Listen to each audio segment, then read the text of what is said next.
Hello, everybody. Thanks for joining us for the first ever Hyde Park Jewelers. Online at hydeparkjewelers.com. We've just launched our new website where you can now buy pieces online. If you'd like any more information on any of the pieces that you see today, please contact your sales professional at Hyde Park Jewelers in Cherry Creek Shopping Center in Denver, Colorado, the Fashion Island Shopping Center in Newport Beach, California. My name is Paul Riggs. I'm the founder of Watch Enthusiasts of Arizona Collectors. Welcome to the members of the Watch Enthusiasts of Arizona Club, the Corona Group of California, and the Denver chapter of Red Bar. Thank you guys all for joining us today. Today we have the very special privilege of being joined by Mr. Brice Latrodek, the president of Grand Seiko Corporation of America Watches, and Joe Kirk, the brand curator for Grand Seiko Watches. Welcome, Brice and Joe. Thank you guys both for joining us today. Before we get started, I'd like to go over some of the rules and layout for this webinar. The webinar is planned for a maximum of 1 hour duration. This webinar is going to be about Grand Seiko. They're going to be the focus today, and that means there'll be no cross-brand comparison. Joe is going to be giving about a 20-minute presentation, allowing you all an in-depth look at the unique pieces of Grand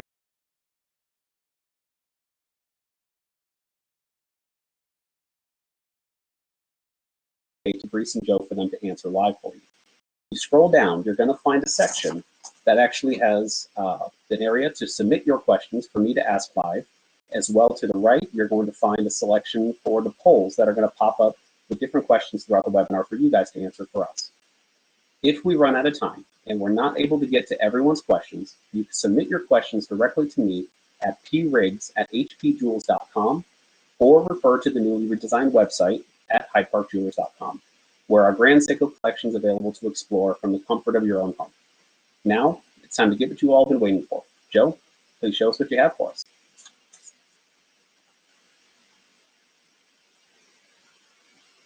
Thank you for joining us. We're really excited to be here. I think before we get started, actually, we'll probably have Brice come in. Brice Latrodek is the president of Grand Seiko Corporation of America. Probably to say a few words. I'll let him do the grand intro, and then I'll come back and I'll talk about some products for you. Thank you, Joe. Thank you, Paul, and thank you, Hyde Park Jewelers, for inviting Grand Seiko USA to this webinar today. And Joe and myself are not only honored, but also very excited to participate to this webinar. It's a very special opportunity for us because we are meeting with you today, and we know that you are not only true watch enthusiasts and connoisseurs, but in fact you are also very, very knowledgeable about Grand Seiko. And it's very important for us to meet and discuss with Grand Seiko lovers and share our passion for this unique brand. I'm sure we will have a good time together during this session. If we want, I can say a couple of things again. I mean, we have a very special year with Grand Seiko to the extent that we are celebrating the 60th anniversary of the brand. And over the past 3 months, we have been all discovering some of the model created for this occasion, and we will go through that with Joe in a few. And I've personally been working for the past 3 years with the brand. I can't stop being blown away and amazed by the tremendous energy coming from this brand, and I hope you share the same feeling. And this year is another big step as we have accomplished a few things this year. The brand has been releasing a new case design. 2 new calibers, the 9SA5 and the 9RA5. 9SA5 is the Hi-Beat 36,000, and then the other caliber, 9RA5, is spring drive automatic, and Joe will go through that as well. But the success of Grand Seiko is not only due to the timepieces and the extreme quality and the attention to details for which Japan is renowned. It's also very important for a brand like Grand Seiko to be represented by the best partner in the marketplace. And Hyde Park Jewelers has been an amazing partner in crime over the past 2 years, raising our brand awareness and helping Grand Seiko to reach the heart of the watch community that you guys represent today. So thank you very much for having us tonight. Joe, back to you. Thank you, Brice. Started with the presentation. So again, thank you for joining us. We launched a lot of really cool new product this year so far, and we will continue to show it to you the best we can virtually due to the situation.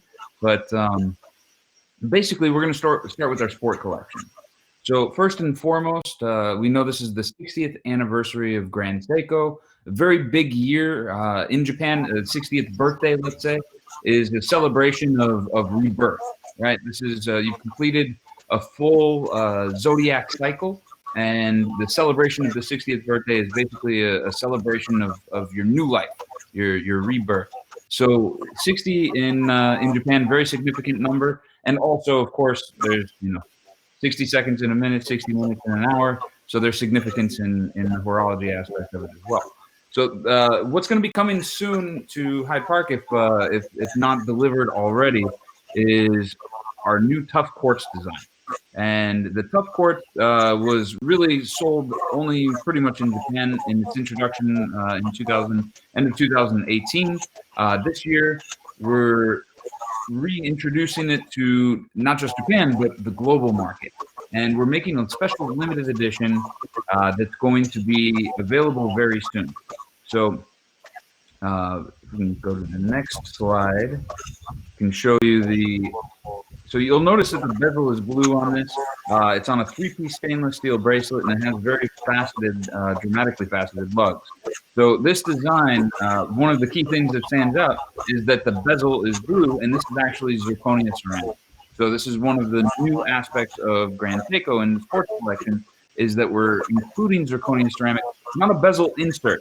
This is a full zirconia ceramic bezel, so very scratch resistant, but also quite durable. And when you see the dial, this is Grand Seiko blue, right? Our signature color is blue. The kind of the history behind that is it derives from indigo dyeing processes in Japan. Very historically a big part of Japanese culture and a very labor-intensive process. And this, very regal color has been a part of Grand Seiko's DNA for a long time. So Grand Seiko blue, along with the red accent for the second hand, is going to, red is the symbol of birth, in this instance, rebirth. So this is the red accent is a cue for the 60th anniversary. And these lugs are really just beautiful in person, and it's really hard for me to show in a still picture how wonderful they are, even in a video, which we're going to show you anyways. We're hoping that that you get a good impression of this watch. Now, one of the things that I have not mentioned yet is this is a new quartz caliber. So the movement that's in this is our 9F caliber, which we introduced in 1993. However, we've made a recent modification. Right, this caliber is accurate within 10 seconds per year is our minimum guarantee for the 9F quartz. It's built with the longevity in mind of a mechanical movement. So basically, this is a quartz movement that's made to be serviced, not replaced like most quartz movements. And it's made by hand and beautifully finished. So there's a lot of great elements to this quartz movement. The new feature that we added is that there's now an independent adjust hour hand. So you can change the hour hand independently without ever having to stop the time. So you can adjust for daylight savings. You can, unless you're in Arizona, you don't have to worry about that. You can adjust time zones. Very, very simple and very easy to use. So, and it has an instantaneous date. So one of the challenges of adding that jumping hour hand was making it work durably along with the instantaneous date. And after many years of research and development, we've been able to achieve that. So now we'll go ahead and show you what this watch will end up looking like on the wrist.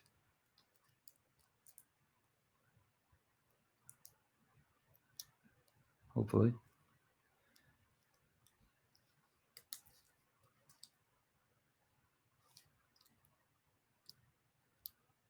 So real quick, I just want to check, make sure audio is working okay. Everyone can hear me just fine.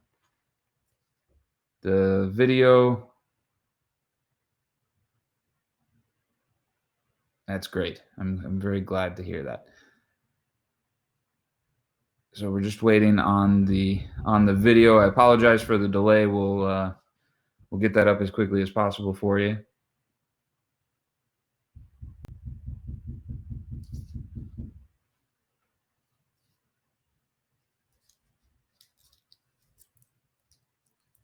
So I think that with this 9F quartz, we have something that's really unique and special. This is going to be limited edition to 2,000 pieces. So something to keep in mind. This is delivering now. Our initial shipments just coming in.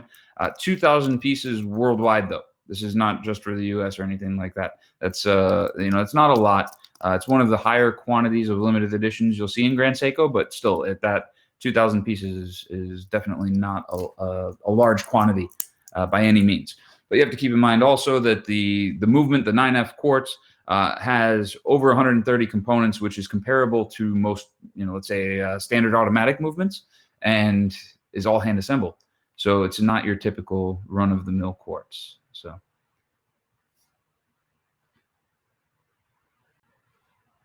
next, we'll show you our new sports design.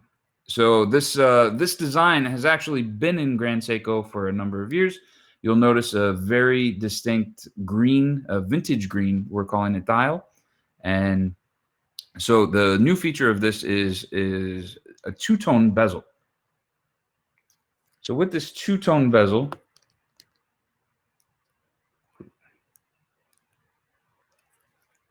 it's a new feature that we've added to an existing case design.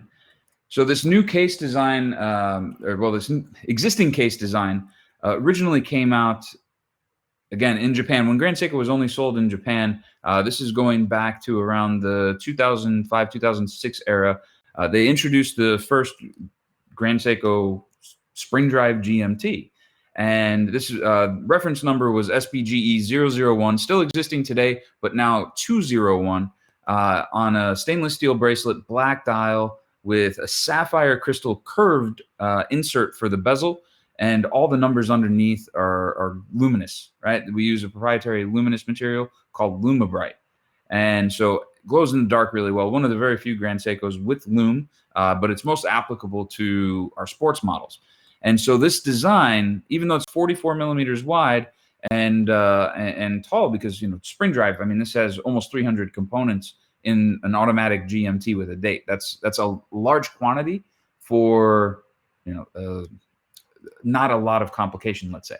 So you have to learn how to design these right.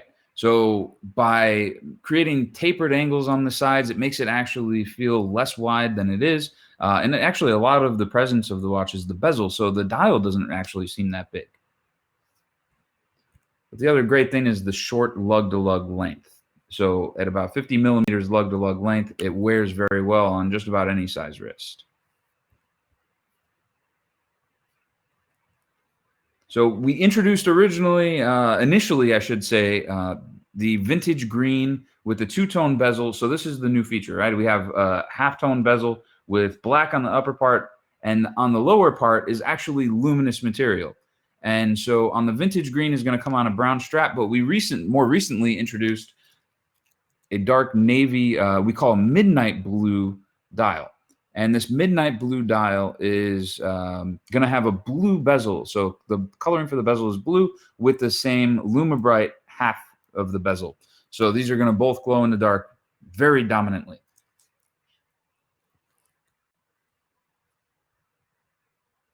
So here you can see a little bit of a closer view on this sunray pattern dial. So this is a sunray finish.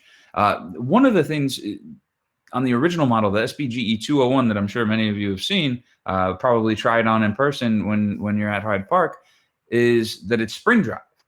But in this instance, we've actually removed spring drive and we've put in our Hi-Beat 36,000 GMT caliber. So now it's not just spring drive to get this awesome sports design with 3 time zones possible. Now we have it with our Hi-Beat GMT movement as well. So our Hi-Beat 36,000 has been awarded, the GMT in particular, has been awarded before at the Grand Prix de Horologie of Geneva in 2014 when it was first introduced, and is completely assembled and adjusted by hand. So these movements all go through a very similar testing process to chronometer certification, except it's harder in every single way possible. And the accuracy specs are actually higher. So instead of the 4 to 6 seconds, -4 to +6 seconds per day, it's -3 to +5 seconds per day. So we've shortened it a second each way, so making it more strict. We've increased the positions to 6 as opposed to 5 when you're comparing to chronometer. 17 days instead of 15. We test in 3 temperatures just like they do in chronometer, but we do a secondary error rate measurement on temperature, which is not done in chronometer as well. So these go through a very, very strict testing criteria in order to assure the very high accuracy and stability that our Hi-Beat comes with.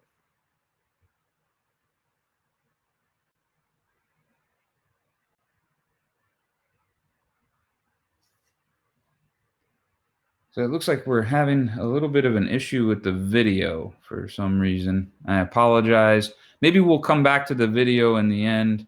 But at this point, I guess we'll skip by it and see if we can't get that solved in the meantime. I'm not getting the video, so I just want to confirm everyone that's viewing this right now is not getting the video as well. No video? Okay. Thank you for letting me know, but yeah, I didn't see it either. So we'll maybe come back to this at the end, and hopefully it will work.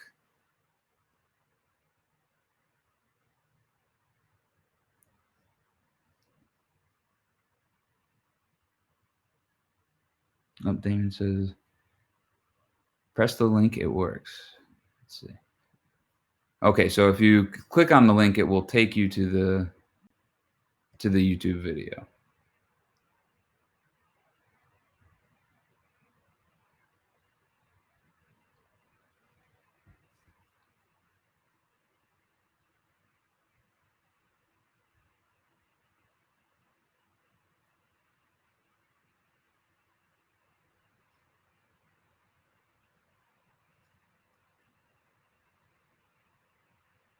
All right, if we could click through to the next slide. Great. So next we have our new spring drive professional diver. So this is the first professional diver with a spring drive movement that we're introducing to Grand Seiko. Very similar case design to our Hi-Beat professional grade diver, both of which are 600-meter water resistance with no helium escape valve. But the neat thing about this is not just the design is beautiful, it's very well done, but the movement itself is a new iteration of spring drive. And the reasoning behind us introducing it into a professional grade dive watch to start is this spring drive caliber is thinner, right? We've made it thinner than the previous generation, even though it's actually got more features. Let's say there's actually a thinner movement and a more durable construction, which is not common in watchmaking. It's not generally possible. So this thinner caliber is a part of Mr. H. Hiraya, who you just saw on the screen. That's a big part of his challenge in developing this new movement, was that he needed to take spring drive. He needed to make it more accurate. He needed to make it have a longer power reserve. And he needed to make the movement thinner overall. Unfortunately, generally, when you're working with a movement, if you dramatically reduce the thickness, you're compromising the durability. And so this is one of the big challenges. And in this new professional grade diver, we're showcasing its durability, right? It's compliant with an ISO standard for a dive watch in terms of shock resistance. So I'm going to walk you through this movement real quick. One of the things we did is we developed a new self-winding mechanism. Now, we've had something called the magic lever in Seiko, started in 1959 in Grand Seiko, since basically 1967 with the 62 GS, a little bit of part of the history. But the magic lever is a very efficient self-winding mechanism, right? And I've actually seen, this mechanism has been used by many other brands, several other brands over the years in watches that are even more, far more expensive than what you're seeing with this new spring drive diver. But we wanted to make the movement thinner, and the magic lever, unfortunately, sits a little bit above the mainspring and the barrels, and we needed to find a new location for it. Unfortunately, if you try and find a new location for it, you're going to lose the efficiency of the magic lever because you're going to have to put in another wheel or do something like that. So we developed this new manufacturing technique that allows us to off-center, right? So our offset magic lever is the new development there to make it very fast, efficient winding, but also to change its location and drop the thickness. We've also increased the power reserve from 3 days to 5 days. And we've done this through what we call dual size barrels. So basically, there's 2 barrels in this movement, right? But these barrels are not the same size. This is the unusual part of it. So these 2 separate barrels are going to have completely different sizes, which is not common in watchmaking.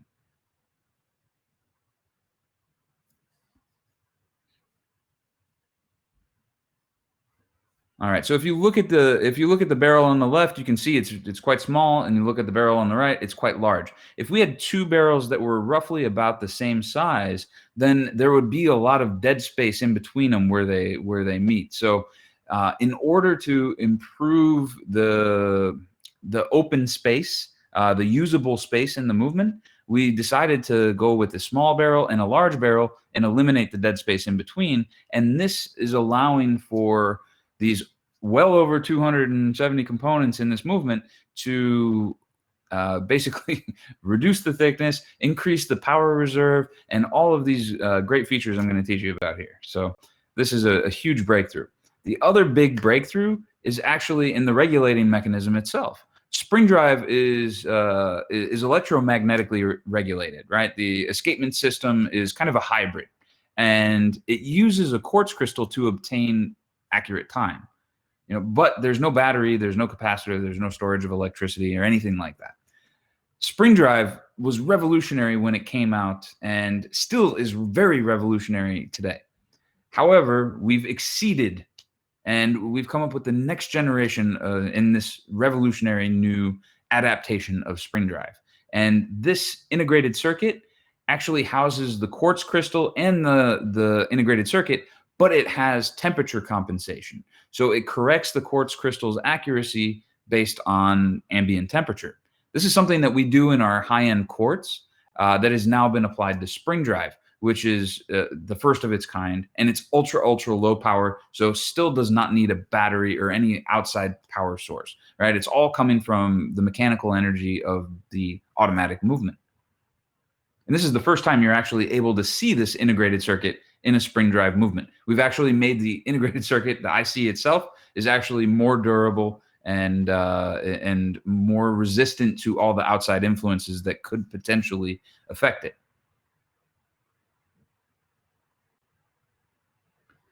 All right, and the reason we were able to make this more durable, more rigid, is a development in a new manufacturing technique for a one-piece center bridge. So this bridge that you see in dark gray here is responsible for containing almost all the wheels in the gear train, all the levers in the keyless works and the handset mechanism, and through the crown.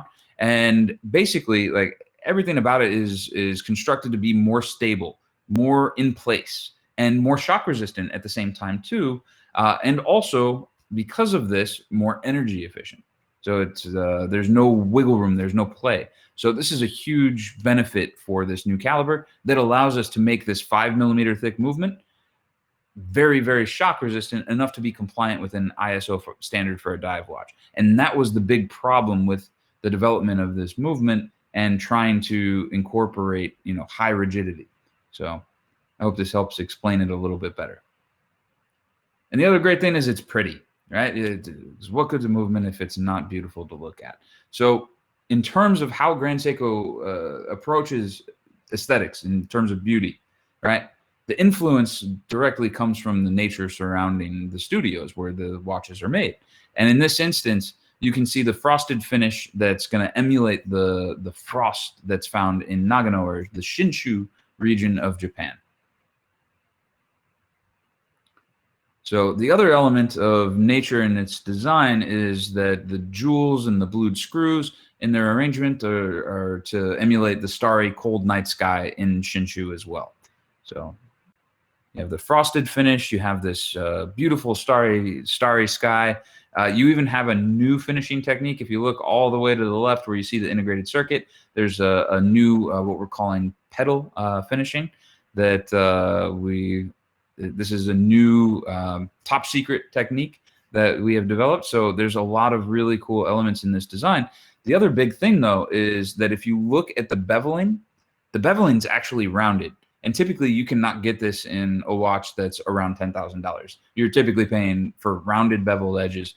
You know, at least from our micro artist studio, which is probably one of the most accessible for that type of quality, is around $40,000-$50,000. And in many instances, it can be much, much more depending on who's making it. The new convex or rounded edge beveling is a new manufacturing technique that does not have to be done by hand using like an emery board file to create the shape. So this is a new manufacturing technique that allows us for this new beautiful beveling. So that's the point of this watch, right? We're making this beautiful movement that's very thin. It's not ultra thin, obviously, but at 5 millimeters for an automatic, that's really, really good. And considering, again, it's over 270 components. So to do all of that is a lot. And the fact that it's so durable and so rugged, to put it into this new professional grade 600-meter dive watch was the perfect introduction, let's say, for this. And of course, we had to keep in theme with the 60th anniversary. So Grand Seiko blue, along with the red accent for the power reserve indicator. And you'll also notice that the power reserve has 5 chapters for the 5-day power reserve. All right, and here's a live shot of this dial. Now you'll notice it's different than the other 60th anniversary models. It kind of looks like it has the same sunray finishing like the quartz I showed you earlier. It actually does not. This is actually a different finish, a different approach. It's actually a little bit more matte in person, but it still has that character, almost like an hourglass that roams the dial, depending on how the light hits it, where it can look black in many instances, or that signature Grand Seiko blue. And despite its large size, right, this is not a small watch. It's made for professional diving. It's 600-meter water resistance without a helium release valve. So that means that the case has to be this really crazy construction, right? The crystal on this is probably at least 6-7 millimeters in thickness, right? Just the sapphire crystal. So that's telling you it's needing that in order to accommodate these different types of pressures that you're going to experience in diving very deep, we'll say, because no one's going 600 meters deep. But this is a contributing factor to its overall thickness at 16 millimeters and 47 millimeters in width. But if you look, this is on a 7-inch wrist, which is the average size wrist, right? It's my wrist. It's, you know, it's very average. And because the lug-to-lug length is short at 50 millimeters, it wears very well. And it also tapers upward like a volcano. So because it's 47 millimeters, in its full measurement, doesn't mean it looks the part.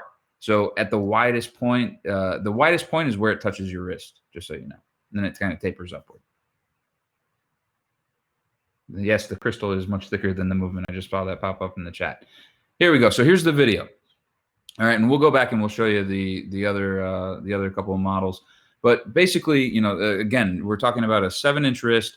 You have this very complex case design, and you can see the height. I mean, it's a thick watch. Think about the thickness of the crystal. It has to be that thick, and it's got a very special and unique design, is actually taller than what you saw on the side of the bezel. So when you looked at it in that profile in terms of its thickness, which you'll see again, the crystal is actually thicker than the bezel. So that's something to consider, right? And this is how we do it, right? We don't have a helium escape valve on any of our professional divers. And the reasoning behind this is because we make the case impervious to, you know, it cannot be penetrated by water, air, or gas, right? So it doesn't need to escape. This is a very rugged design, and this is the way that we do it in Grand Seiko, and this is the way we will always do it. It's a part of our DNA. All right, and our Elegance collection. I'm sure many of you, if not all of you, are familiar with Zaratsu polishing.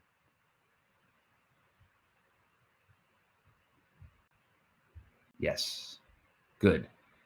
So Zaratsu polishing is an abrasive polishing technique. You're not using a soft cotton-like material. You're using a metal disc with an abrasive on the front, and you're basically grinding the metal until it becomes a perfectly flat mirror surface. This is a very complex hand polishing technique that we do that's very labor intensive and takes lots of time and lots of skill. right? So you have to have very high talent level in order to do this. And this finishing, right, is best expressed on flat surfaces, right? Because it shows a perfect mirror. Typically, rounded edges will reflect kind of warped. Like think of a funhouse, right? If you're looking in a regular mirror that's flat, it's a perfect reflection of you. If you're looking in a funhouse mirror where it's curved, it's going to distort you. So generally on Grand Seikos, flat surfaces are Zaratsu polished and they show the perfect distortion-free mirror finish. On a curved surface, it's just not possible. So on the Snowflake, as an example, we do hairline finishing or satin finishing.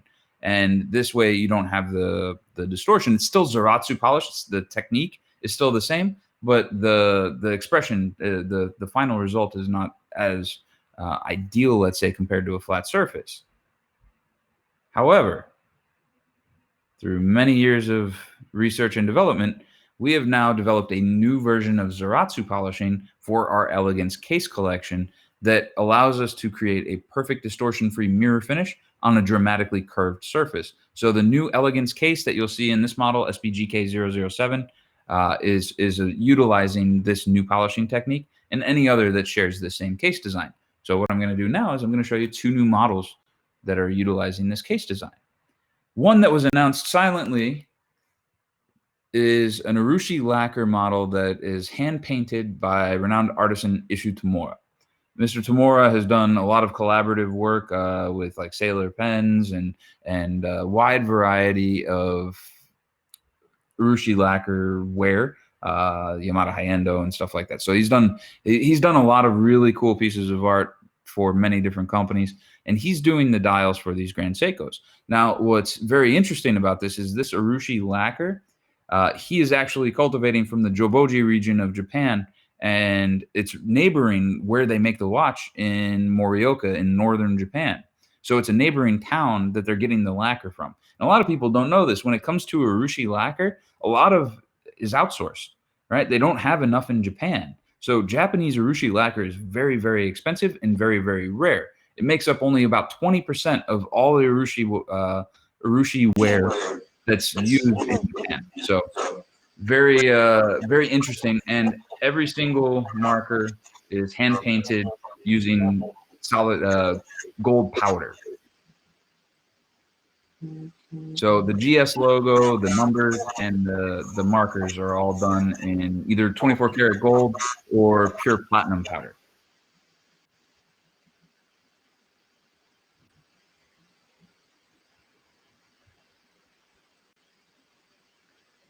All right, so here it is on the wrist. This is 39 millimeters and 11.6 millimeters in thickness. Now, keep in mind, this new sapphire crystal that we have is box shaped, but also dual curved, dramatically curved. And you can see the shape of this crystal right now. The crystal is accommodating about 2 millimeters of the 11.6 millimeters in height. So keep that in mind. When you try this on, it's going to wear a lot more flat than its actual measurement. So it's a manual wind movement, our 9S64 caliber, which is 3-day power reserve, has our MEMS manufactured escape wheel and pallet fork. So it's a very energy efficient, basically a mechanical manual winding movement that also has lubricant retention in the escape wheel. So there's little grooves in every single tooth that preserve the lubricant so it lasts longer. Now, when you look at the lugs, now keep in mind, all these watches that we're showing you pictures of, the real life video and pictures, these are just prototypes. These are not even as good as the final product. So while they're, a good expression, when you see it firsthand, when these watches start to come in, you're going to be far more impressed than these simple videos. I mean, this is to give you an idea of how it will look on your wrist before they actually deliver to Hyde Park, but because they're not out yet. And this one is going to be super rare. All right, so this one is inspired by the birch trees of our Shizukuishi studio in northern Japan. If you ever go to the factory, we're going to be opening a new studio in Shizukuishi, in the city of Morioka, and it's surrounded by these birch trees, these beautiful white birch trees. And every year, people who work in the factory go out and they plant new ones, to kind of symbolize this rebirth again, right? So this dial is really, really complex. and it's a beautiful pattern. It's stunning. It's done in this beautiful dark green. And I have the watch here. I'll show you, but it's not as good as the pictures you'll see. The dial on this is not made like we make most of our texture dials, right? The dials that we do for the Snowflake and all those other models, those are done by press patterning, or basically applying tons of pressure from the backside to create an embossing on the front that is super fine, right? There's proprietary techniques that allow us very, very strict tolerances. This is actually engraved from the front. And when we say, if you read our press release about this watch, it says that it's done by machine. But what's really funny is that when they say machine, they're referring to a manually operated machine, much like a guilloche machine. It's not the same type. It's not a Rose engine, but it's a very similar machine and operated in a similar fashion. So this is really done by a craftsman using a vintage type manual machine. So this is a very complex dial to make. So another aspect of this, and this is a real life shot of the dial, so you can kind of see the texture a little bit better. Again, great expression of those birch trees surrounding the Shizuku-ishi studio. But of course, we want to show you a little video. This is also going to be a 39mm 11.6, so the same dimensions as the Urushi lacquer model, except this is going to be limited. And we're only making 120 worldwide, and these are going to be exclusive to Grand Seiko salons, which Hyde Park is an exclusive Grand Seiko salon in the respective cities that you'll find them in. So this is what it looks like on the wrist. It's really impressive, and I apologize because the light is giving a lot of glare. Again, these are prototypes, but that double curved sapphire crystal that's very dramatically curved is part of the reasoning behind that. So, and if you look closely, you'll notice that the second hand is curved to match the shape of the dial. And that's another interesting aspect, is this engraved dial is actually curved. And the hands, both minute and seconds, are curved to shape the dial, manually done, right, by craftsmen, not by machine. And then this is the 9S64 caliber, 3-day power reserve, and our beautiful, Shizuku-ishi stripes. A lot of people online call them, Tokyo stripes. We don't make any watches in Tokyo, so sorry, it doesn't work as well. And Shizuku-ishi maybe is a little too hard to remember. All right, and last, we're into our biggest collection, because that's the founding DNA of Grand Seiko, is our heritage collection, right? Made to be the iconic everyday watch. So if you've been paying attention a little bit, you've probably seen that we just launched a new collection exclusive to the US. It's going to be delivering in the next, I believe, week or two. First week of July, I believe Hyde Park should have these in store for you to see. So the Soko, right? You probably are familiar with our seasons, Japan Seasons collection, the 24 Seki. We came out with 4 models last year, exclusive in the US, that expressed the 4 seasons that we know. However, in Japan, there's 24 seasons, so like 6 micro seasons within each season. And this year, we expanded on that, and we came out with 1 micro season that has 2 different expressions. So Soko is the first frost, right? End of October to early November is when this occurs, and it's the most popular time at one of the most renowned tourist sites in Japan, Arashiyama Bamboo Forest. So these are inspired by Arashiyama Bamboo Forest and its many expressions of light and shadow.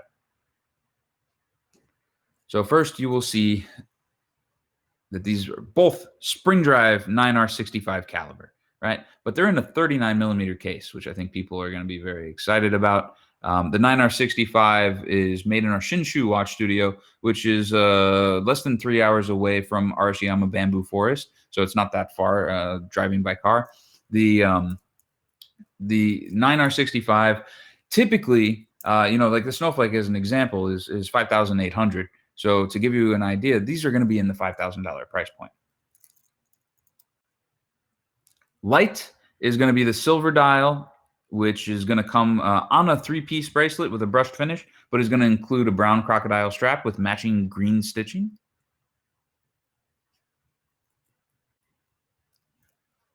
And when you look at the surface finish of the dial, it's this very perfect vertical lines, right? And you can perceive it in a couple of different notions, either the texture of bamboo wood or the many stalks of bamboo that you would see in the Arashiyama bamboo forest. All right, and here's what it looks like on the wrist. So again, spring drive, automatic, power reserve and date, 39 millimeter case, which is the smallest case size for an automatic spring drive to date. And I just saw a comment come through about the graphics that are put on the case backs. They are not on this model, so you'll be happy about that. These are going to be in stainless steel. Saw that just come in. So this is not going to have that lion that's actually a metallized. A lot of people think it's like pad printed on the crystal on the back. Those are actually metallized. It's metal that's attached to the crystal, and it's actually a very expensive and complex process to do that. Just so you guys know. But you know, up is the sound. Is the sound leaving? Okay. Great. So, and this is 12.3 millimeters in thickness. So you're going to be talking about, again, the smallest overall dimensions for a spring drive. Again, with over 270 components in the movement and high durability. So, you know, this is a good thing to keep in mind. All right. And then the other expression is SBGA429. The shadow model is going to have a dark charcoal gray dial. Same linear graining or hairline finish, straight graining across the dial. Little different color of green. You know, the goal is to create a symbol of the many different expressions of green in Arashiyama bamboo forest. This model is going to come with a dark gray strap to match the dial, along with the light green stitching. You may also notice that the hands are finished a little bit differently on these, the hands and markers. So compared to the silver dial.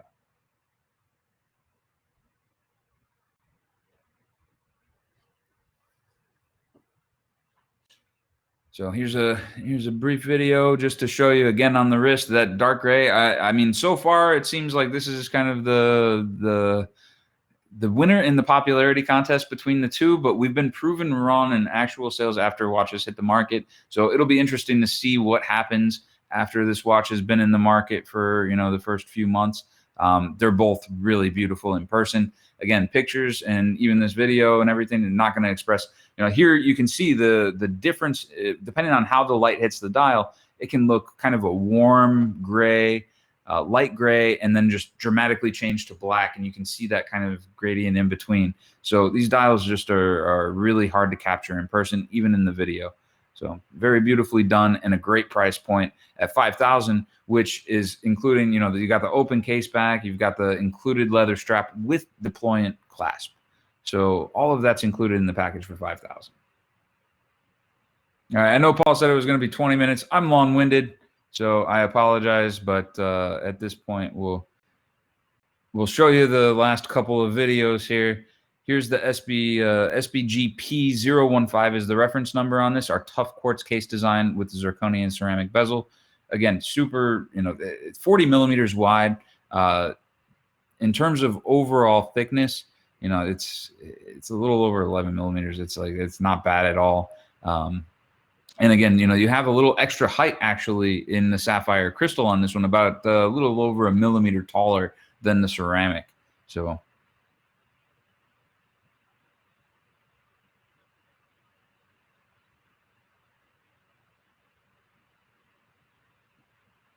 And I love the lugs on this. Just so sharp, very faceted, great angles, which increase actually the complexity in the creation of these cases. So the more flat surfaces and the more sharp angles generally that there are, the harder it is to make the case and to finish Zaratsu polish. This case is only used, the same basic case is used only for quartz, yes, but if you look at the professional grade diver, which is a dramatic difference in size, at 47, you know, by 16 or 17 millimeters in thickness, it is a similar design in terms of the lugs. And here's our sapphire bezel GMT Hi-Beat 36,000 with the dual color bezel. Again, these glow in the dark tremendously well. So that anything in white on the bezel is going to glow in the dark with our LumiBrite material. This stuff, I mean, you know, it's like 10 minutes of sunlight will give you about roughly 5 to 10 hours of glow. It fades over time, right? This is a natural lume. You know, it's not the radioactive material. So this is, you know, this is just a great piece, and I think that's been really well received. The green dial of this model, keep in mind, is also salon exclusive, so it's going to be hard to find. And again, you know, keep in mind that Hyde Park is, of course, a Grand Seiko salon.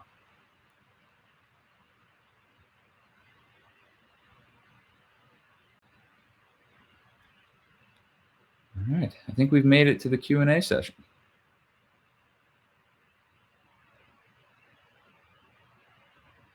Yeah, I just saw the GMT does not have a sapphire case back. It does, however, have 200-meter water resistance, and that was the goal, is to have this great versatile watch that that, you know, you can take in the water without any worries. You know, they're very, very rugged sports watch. All right, so I'll invite Brice back, and we'll take a look. I know there's a lot of questions in the questions section, and we also have some polls. If you guys haven't done the polls, we'd love to hear your thoughts. You know, I could probably guess many of them. I think that just looking at them right now, my guess would be correct.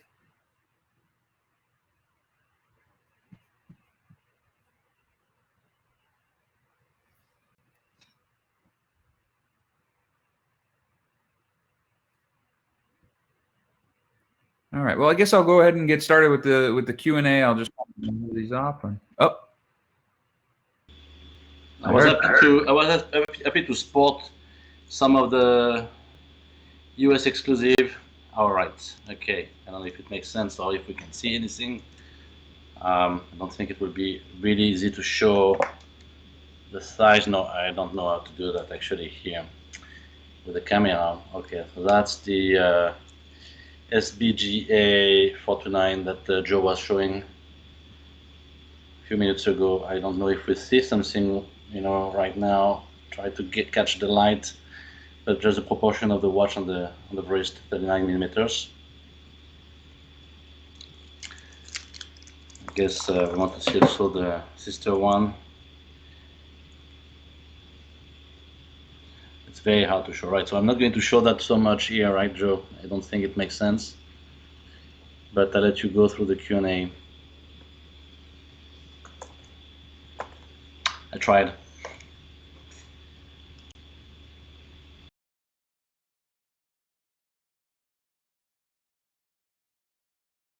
Sorry, we can only try. You know, it's one thing to hold it up to the screen. You can see it a little bit, you know, but that's why we prepared those videos in advance, just to make sure, you know, you get a little clearer view. It's hard to do this. You know, you have to virtually kind of see things nowadays, but, you know, we'll do our best. We'll keep striving to bring these to your wrist the best we can, and we'll hope that, obviously, you know, we're hoping that we can see you all and have an event in person one day. So just to read through the questions, I guess I'll kind of read through them here real quick. One of the first that came in, some of my favorite GS bands are from the vintage watches. One of the favorites from a 6155 8000. Any chance GS might consider revisiting some of these excellent designs? And you know, in reality, I don't know. You know, when it comes to, keep in mind for the Q&A session, you know, when it comes to the future of what we're going to release or what we're going to introduce, obviously we can't say anything. You know, we got to keep it a surprise.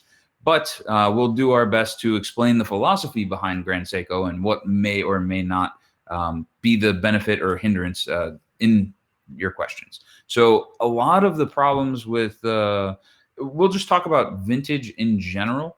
Right. So the vintage models, you know, a lot of them are based on the 44GS case design. So after the 44GS was introduced in 1967, aside from the 62GS, a lot of them had the same philosophy. There's a few exceptions to that, but that's a handful.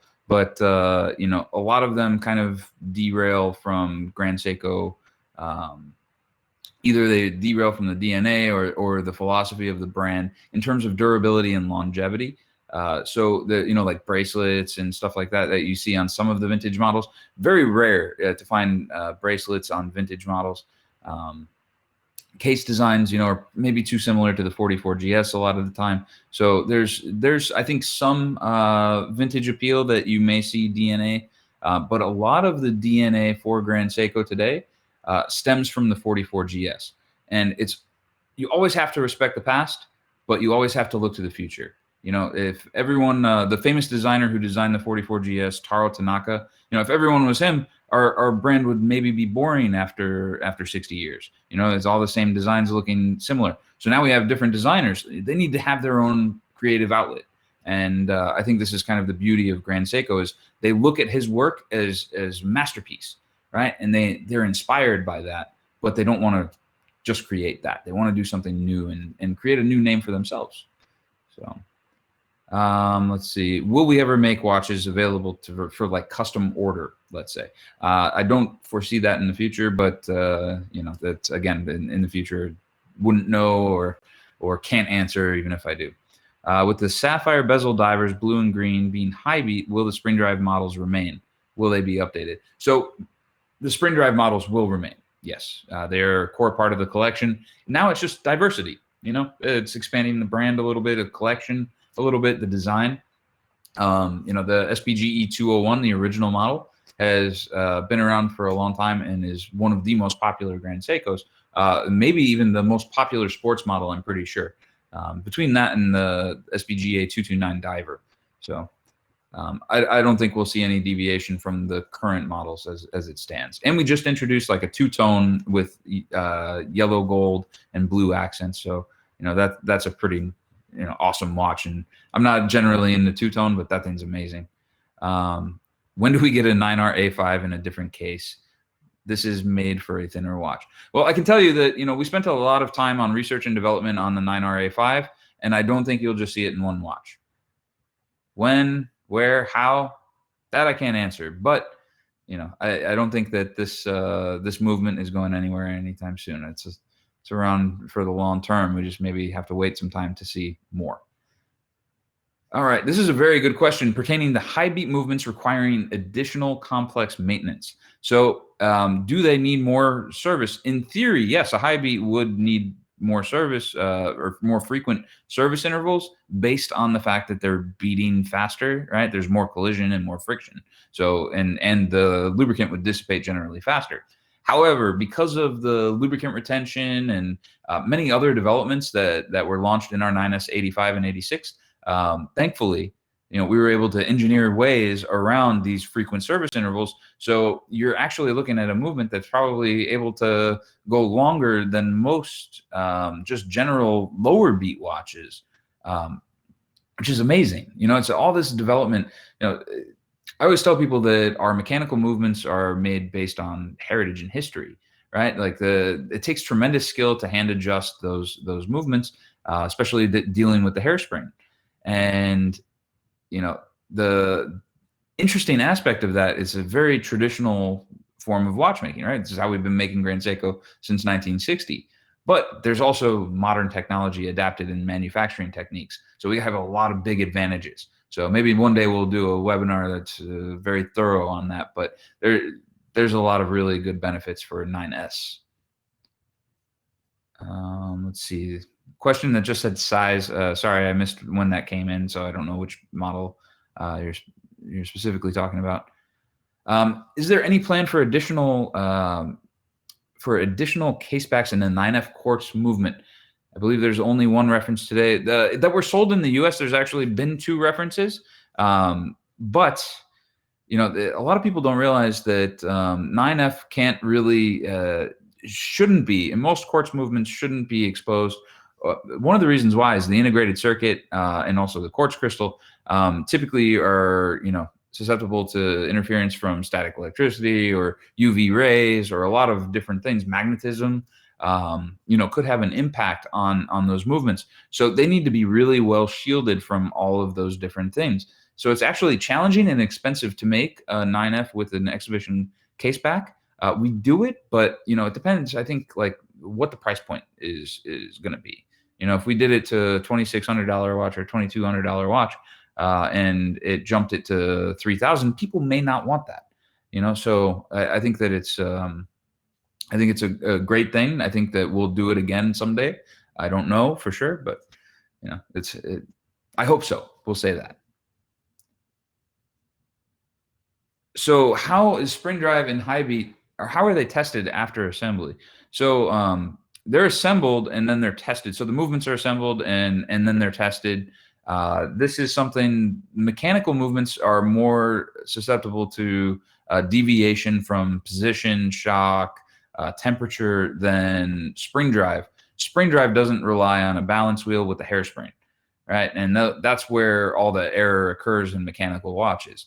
So Spring Drive doesn't go through the same test because it's not affected by position or shock or anything like that. We check the frequency, but it really doesn't need any testing that you would find in the same fashion, let's say, of a mechanical movement, except for the temperature testing and stuff like that. We also do, but we check the accuracy on them. But the mechanical movements are much harder to test and much more time consuming. So, and this is one of the most strict standards in watchmaking today. The most difficult static testing that you'll find in a production quantity like this in the industry. So this is a very interesting thing. Let's see. Can we get some of the high-res images from this presentation used for desktop wallpaper? Yes, I think we can do that. Absolutely. How thick is the SLGA001? It is 16 millimeters, but again, you have to try it on because it doesn't wear as thick. And again, it's just it's this very deceiving design that makes it look thinner than it actually is. Or you have to see it.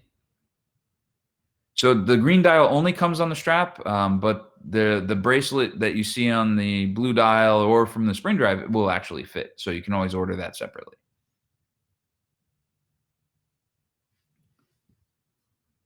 Any news on SLGH003? I have no idea what that is. Sorry. Sorry, John. I wish I could answer that. RGS dials generally made from brass and then coated with additional substrates. So yes, vast majority of Grand Seiko dials are made from brass. Not all of them though. So I wish I could go through every model, but sometimes we use different materials depending on the effect we want. So there's mostly brass. Yes, like the Snowflake is brass as an example, or the Mount Iwate dial, which is one of our most renowned. So these are these are the common dial materials that you'll find in most brands is brass, but we do use some special materials. We've used gold that we've announced publicly, stuff like that. But we also use some things that we don't disclose the materials to. That's pretty cool. So will GS ever make an enamel dial? That's a very good question. And I've had it before, and I feel maybe it's possible, depending on the durability of the enamel. Right, enamel is still a glass-like material, so it does have the potential to fracture or break. Doesn't necessarily adhere to Grand Seiko's code, so probably not. But never say never, I guess. Right. Let's see.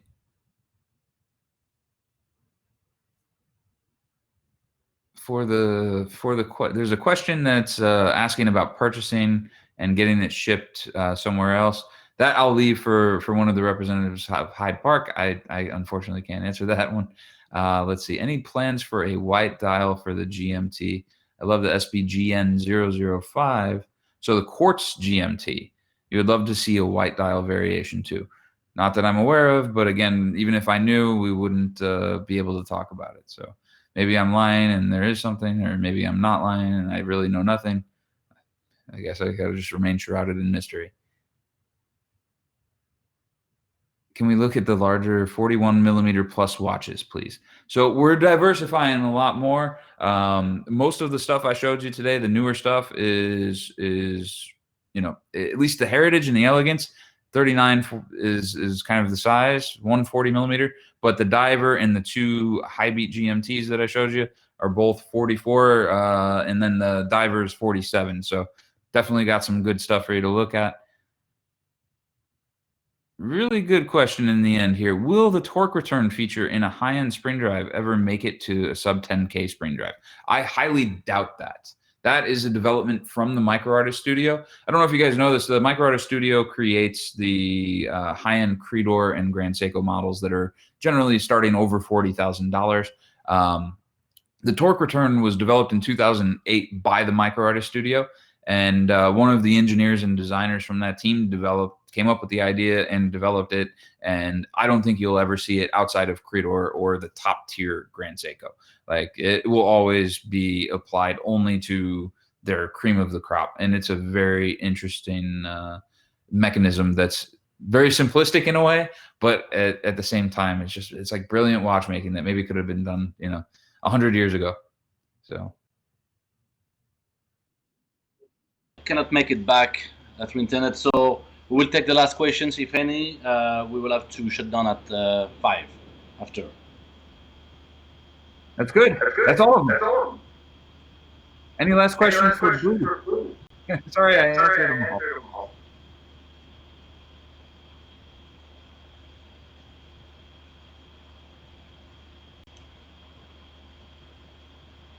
Very well done, Joe. Thank you so much. We again appreciate very much the opportunity to attend this webinar with Hyde Park and all the OC Chrono, Red Bar Denver, and watch enthusiasts of Arizona. It was great. We hope that you enjoyed as well, and we will hope that Paul, is able to enjoy from where he is as well. So thank you so much again for the opportunity, and I hope you discovered more about Grand Seiko tonight. You definitely know very, very much about the brand as well, and your questions were great, very relevant, and we appreciate you also gave some time to participate to the polls that were very, interesting and very beneficial for us. I think we all agree with your feedbacks on that as well. So thank you so much again. And Joe, you want to sign off?